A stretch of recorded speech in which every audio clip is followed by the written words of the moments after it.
What's that, Sammy?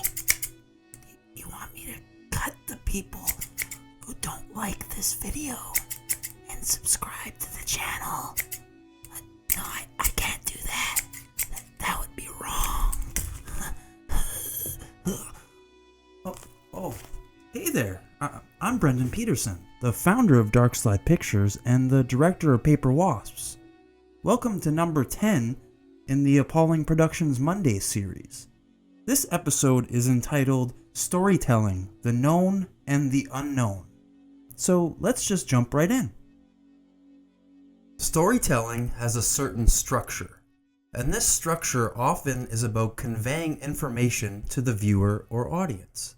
It's about giving them enough information to form a world or event in their own head, or show them different events so they can anticipate what may or may not happen next.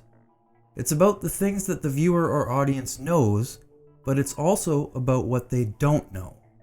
As a storyteller, I believe that it's important to look at both the unknown and the knowns in your story. Then you can begin to balance them. Some stories are straightforward, and in that case you want everything to be known to the viewer or the audience.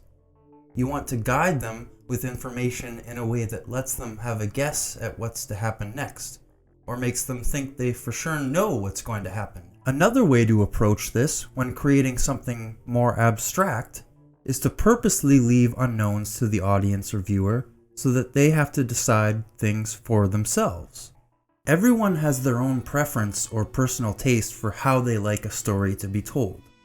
Some people like to know how things are resolved, and that information conveyed to them ultimately has a result or tangible meaning that they can get behind.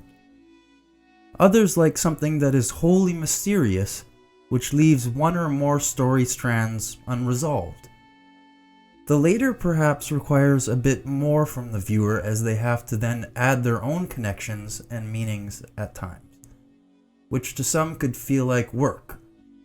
Others still prefer something that's in the middle, which offers just enough to hold on to and then offers a kind of cosmic mystery underneath it, and ultimately leaves some things unresolved, but not everything. How the known and unknown are conveyed in storytelling is in how the information itself is presented to the viewer or audience. Do all the scenes connect into an arc that is clearly drawn and easily spotted by the viewer or audience? Or is each individual piece a vignette that adds to the overall world and atmosphere of the piece, but doesn't necessarily have a direct and obvious connection to anything else?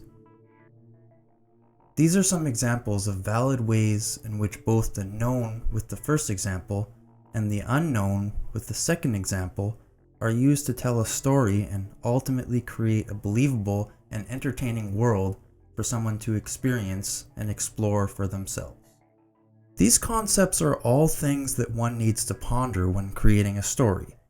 How exactly does it suit the story you're trying to portray? Perhaps telling a straightforward story where all the information is clearly signaled to the viewer or audience reflects the story you want to tell in the best way possible. In that case, leaving too much mystery or leaving things unresolved could seem more like a misstep. But let's say, for example, you want to portray a more abstract kind of story, exploring some sort of abstract themes. Then leaving mystery and unresolved might actually strengthen that theme, and in that case, leaving things to the unknown would be a way to strengthen the overall story. The fine line between knowing too much and knowing too little is just that, a fine line. And being able to convey enough information to keep the viewer interested, or on the flip side, keeping things abstract and keeping the viewer interested that way, all have the common goal of just that, keeping them interested. In that way, the only real crime a story can have is to be too boring or uninteresting to keep continuing on with it, whether it's reading fiction or watching a film or experiencing a story another way, maybe someone verbally telling it to you, for example. Of course, it also comes down to personal taste as to whether or not a story is boring. But when you're creating a story for yourself, it's important to remember this line between the known and the unknown, and decide for yourself the best way to convey information to get your story across.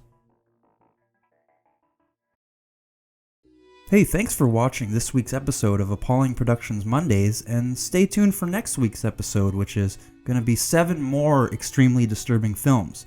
So if you like the whole lists of movies to check out that are cool, or maybe you haven't heard of before, well, that's going to be right up your alley. So once again, thanks for watching, and like and subscribe if you thought this video was cool.